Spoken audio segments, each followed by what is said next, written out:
malaikatnya bersolawat kepada Nabi. Solawat itu apa solawat? Kita tahunya solawat itu kan Allahumma sholli ala sayyidina Muhammad. Gini apa nggih? Jane apa to solawat niku?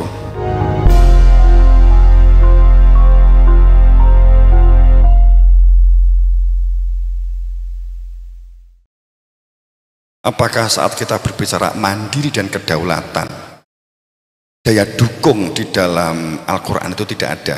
Mungkin itu bisa kita ungkap pada saat kita berbicara tentang kemandirian dan kedaulatan. Kemudian saat kita berbicara perihal, saya akan bicara juga tentang kematian, kehidupan saat ini. Bab pertama tadi itu, bab kedua inti syariat. Apa syariat itu? Inti ini dulu, kita kalau mengetahui inti supaya nggak mudah larut, supaya kita nggak mudah saling menyalahkan. Intinya di mana? Sebab saro'a minatin, saro'a lakum minatin mawasobi, apa yang ditekankan, diwasiatkan, dimahdohkan oleh Allah bagi hamba supaya para utusannya itu mewasiatkan kepada umat, itu sebenarnya syariat seperti apa? Intinya di mana? Ada sholat, ada puasa, ada zakat, itu apa intinya? Sebab Bapak Ibu yang Anda harus tahu, sholat itu tidak menggunakan fi'la sholah, puasa tidak menggunakan fi'la syam, zakat tidak menggunakan fi'la zakah, tapi menggunakan sholat menggunakan akimi sholah, puasa menggunakan kutiba alaikumusiyam, zakat menggunakan atu zakah, tidak menggunakan fa'ala atau fi'la kerjakan. Ini sesungguhnya memiliki makna yang berbeda. Kalau atu zakah, kalau menggunakan fi'la zakah berarti saat kita itu memiliki layak untuk berzakat, kita ngasih zakat kepada fakir miskin yang hak menerima zakat, kita berikan, masalah itu selesai.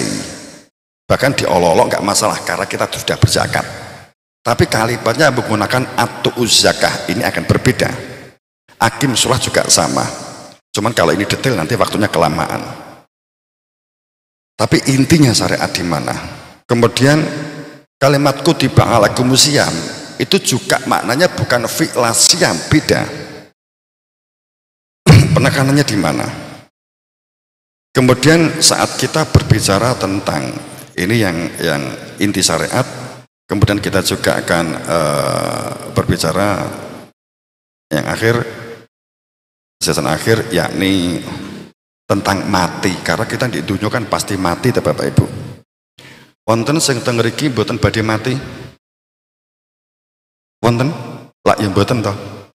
Meninggal sejanjane piye? Tapi saya mohon, kalau jenengan ini nanti anggap sebagai wawasan, sebagai wacana, sebagai pengetahuan, paling tidak di kene enek sing memahami seperti itu. Apa beda? Saya akan tunjukkan di dalam ayat-ayat Al-Quran orang meninggal dunia itu sebenarnya seperti apa. Bahkan kalau perlu kita bercerita tentang kubur.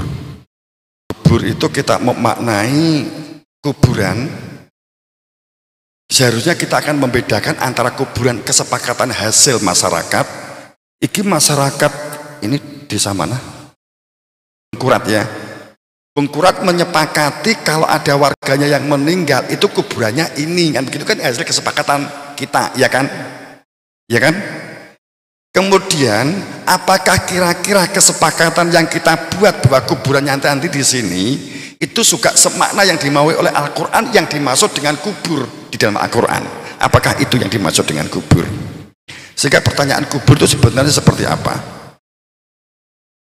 Nah, nanti kita akan mengungkap ini ya. Sebab miris Bapak Ibu, saat kita berbicara orang meninggal dunia tidak selamat. Kita memohon semoga kita masuk surga, semoga husnul khotimah. Tapi harapannya begini loh Bapak Ibu, harapannya begini. Kalau panjenengan itu harus ingin kopi, ingin teh deh. Kalau jenengan ingin teh, dalam sebuah perjalanan, dunia itu perjalanan. Kemudian jenengan ingin teh, kamu ingin teh. Kemudian kamu menuju warung akan membeli teh. Kemudian ada ungkapan begini, ayo ini kita haus yuk, kita cari warung yuk, kita mencari teh atau kopi. Kemudian kita ngomong, semoga kita dapat kopi, kan begitu. Semoga kita dapat kopi. Kita ngomong semoga dapat kopi, itu kopinya jelas, jenengan tahu kopinya, jenengan tahu warungnya, jenengan tahu tentang pemilik warung kalau perlu. Warung itu pasti jual teh. Kamu mengatakan semoga mendapat kopi, artinya karena waktunya warung itu tutup jam 9, kamu perjalanan itu adalah jam 9 kurang 5 menit. Perjalanan kamu itu nanti memakan waktu 10 menit. Semoga kopinya masih, kan begitu. Bukan semoga tapi nggak jelas. Semoga kita nanti dapat kopi. Kopi ini ora roh, kopi ini ora kenal, warungnya ya ora roh, wujud warung sing kopi itu piye juga nggak roh. Semoga kita dapat kopi. Besok entuk kopi tenan, diombe glegek-glegek, yakin geger karo kono-kono, ini lo kopi. Padahal itu adalah ceren. Podo irengi. Sadurunge ya rong tau roh kopi, tapi dia mengatakan kata orang kopi itu dapat menghilangkan haus. Kan ngeten. Seko warung ya ora roh warunge. Apa kira-kira warung yang ini? Akhirnya semoga ini warung yang bener. Tony, semoga ini kopi yang bener. Akhirnya setelah dari sana keluar dari warung, kemudian enek sing cerita, ayo ndik kopi, golek kopi, dikai kopi. Kok ngene kopimu? Kopi itu enggak enak, eyal-eyalan. Saya pernah ke suatu warung, kopi itu enggak enak, ambune banger. Padahal itu ceren. Artinya apa? Semoganya itu jelas. Semoga sakit kita sembuh, obatnya jelas, dokternya jelas. Oga, semoga dokter, semoga obat, nggak begini gitu loh. Watabi sabila man anaba ilaya, itu menunjukkan jelas. Wabtahu ilaila wasilata, itu jelas. Kalau kita nggak dapat kopi, kalau kita nggak masuk surga, sebab musababnya jelas. Kelakuane, perilakuane jelas. Perilaku yang mengantar ke surga seperti apa, yang menyebabkan ke neraka seperti apa, itu jelas. Makanya segala sesuatu awal berangkatnya, awal kehidupan makrifat. Bapak Ibu yang berbahagia. Ini kita cerita kalau perlu, cuman ini mungkin nggak bisa detailnya kan di lain waktu. Dan juga tentang khilafah yang sekarang ini geger, tentang NII, tentang Nasional Indonesia Merdeka gitu ya. Lagi juga rame. Seperti apa?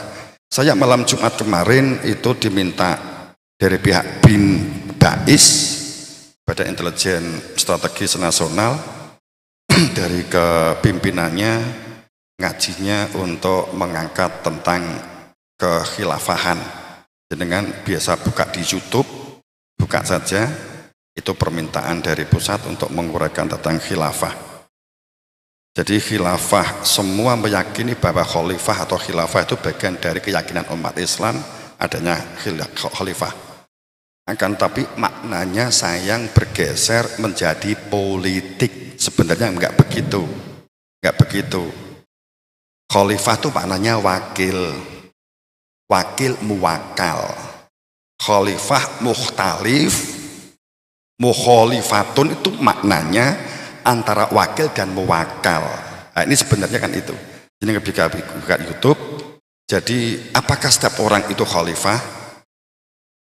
Masalahnya kalau setiap orang itu khalifah, berarti maling ya khalifah Allah, koruptor ya khalifah Allah, mateni wong ya khalifah Allah, kan repot.